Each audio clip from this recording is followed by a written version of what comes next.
Hello friends, welcome back to my channel. आज का video start करने से पहले हमेशा की तरह यही कहना चाहूँगी कि चैनल को शेयर एंड सब्सक्राइब जरूर करें और पिछली वीडियो का लिंक डिस्क्रिप्शन बॉक्स में दे दिया है। और आप लोग कमेंट करके भी बताएं कि आप लोगों को वीडियोस कैसे लग रही हैं। Let's start today's topic that is theories of group formation. जैसे पीछे हमने एक वीडियो में ग्रुप फॉर्मेशन की स्टेजेस के बारे में पढ़ा था। आज हम वो पढ़ेंगे कि कैसे ग्रुप फॉर्मेशन की कौन कौन सी थ्योरीज हैं जो डिफरेंट मैनेजमेंट थ्योरिस्ट के द्वारा दी गई हैं।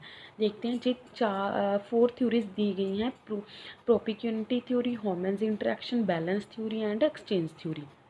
Very first is propinquity theory.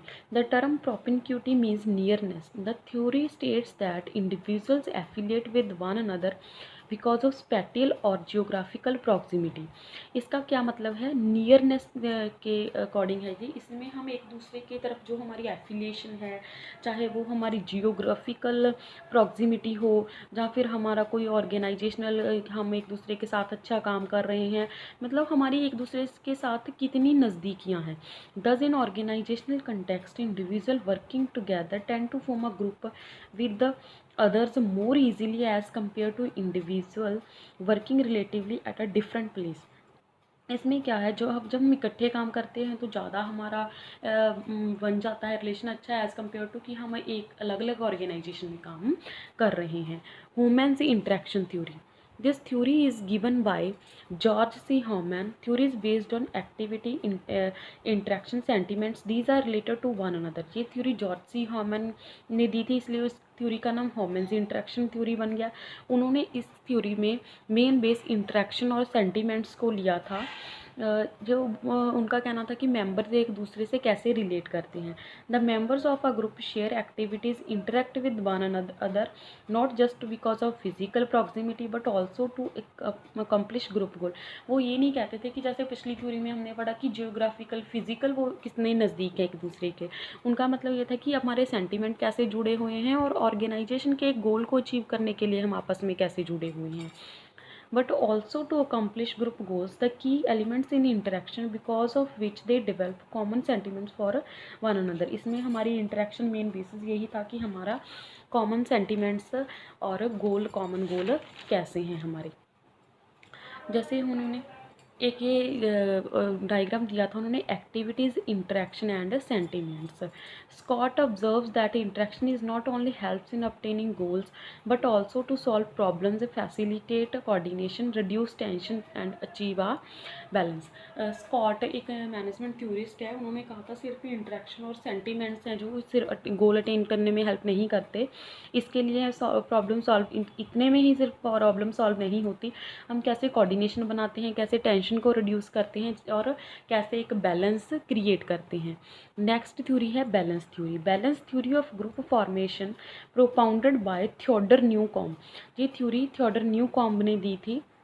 has suggested similarity of attitude towards common relevant objective and goals as the basic for group formation. उन्होंने कहा था कि हमारा सिमिलर एटीट्यूड होता है और हम कैसे एक कॉमन गोल और ऑब्जेक्टिव को अचीव करते हैं. Once a relationship is formed, it strives to maintain a symmetrical balance between the attraction and common attribute. इसमें क्या था कि हम ग्रुप जब फॉर्मेट करते हैं तो हम एक रिलेशनशिप्स बन जाती हैं, हमारा कॉमन एटीट्यूड होता है, वहाँ पर हमारा एक बैलेंस है जो मेंटेन हो जाता है. The attraction and common attitude बन जाती हैं. If an imbalance occurs, attempt are made to restore the balance. अगर कहीं भी हमारा इम्बैलेंस होता है तो हम उस बैलेंस को रिस्टोर करते हैं क्योंकि हमारा एक जैसा एटीट्यूड होता है. If the balance can't be stored, the relationship डिज़ॉल्व्स.